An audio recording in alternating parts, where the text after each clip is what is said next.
Hey guys, thanks for tuning in. Today I'm going to be making a video all about kabuki brushes. Kabuki brush is a face brush, primarily, that is short, round, and very thick. They come in many different shapes, sizes, varieties. Kabuki brushes are made for the face primarily because they're so good for blending. They are good at making powders, blushes, and bronzers blend into the face for a very natural look. Kabuki brushes are named after Kabuki theater, which is an old Japanese form of theater that was very fast, intense, emotional, and dramatic. There are two things that you should look for when you're looking to buy a kabuki brush: that they are soft and that they are dense. You want them to be soft, obviously, because they're going to be rubbed all over your face, and if you're putting something that's prickling your skin on your face, especially if you have dry skin or sensitive skin, it can hurt really badly and it just won't work as well. You're looking for density because the thicker the brush is, the more it will blend and the more powder it will hold without flaking and losing powder and wasting. This is my main kabuki brush. It's an Essential Tools one, and I bought it for $5 at Walmart. And obviously, it's not super expensive and it's not, the best. It doesn't feel like silk, but it doesn't hurt.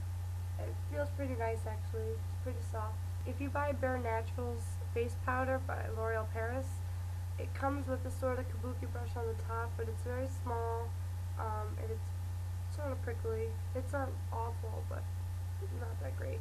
And it's made so you can take the top off, dip it into the powder, and then just put it right on. So it's great for putting in your purse or whatnot, if you don't want to carry your regular arm or not, but you want to be able to touch up your face.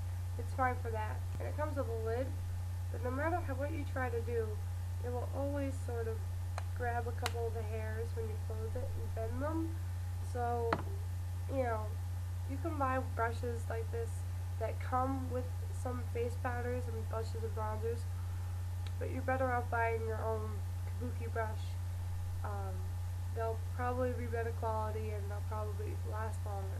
So I did a little research and I looked up some various priced kabuki brushes. All the links will be in the sidebar to the web pages that I found these kabuki brushes at. If you're looking to buy online and you're looking to buy cheap, you should always check out E.L.F Face first. EYESLIPFace.com. They have some really decent products for some really cheap prices. They have a $5 kabuki brush, and according to the reviews, a lot of people said that it might shed, and that, it's not the nicest, it's a little bit prickly. But for $5, yet again, you can't expect magic, and that is a really good price. Now for the other end of the spectrum, I went on MACcosmetics.com, and I found a kabuki brush. Although it's not technically a kabuki brush, it's called the 182 Buffer Brush. It costs $45. According to reviews on the product, it is silky smooth, it doesn't shed at all, there's no colorage on your face from it, and it lasts forever. I found a brush online that was $3, and it wasn't a brand, it was called an Amuse Kabuki. I'll leave the link in the sidebar because I'm not exactly sure if it's a brand or where else to get it from.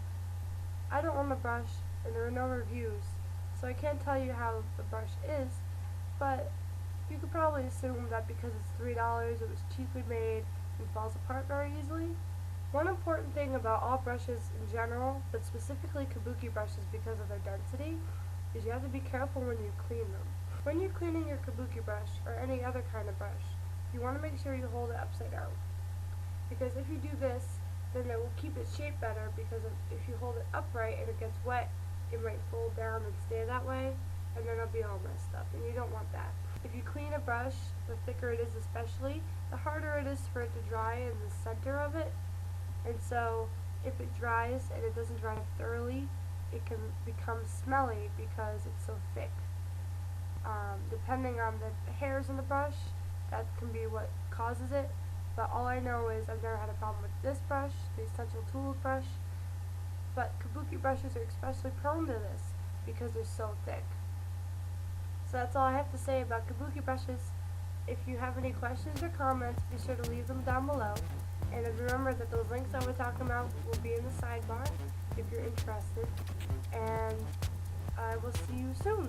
Thank you for tuning in. I appreciate it. See you later.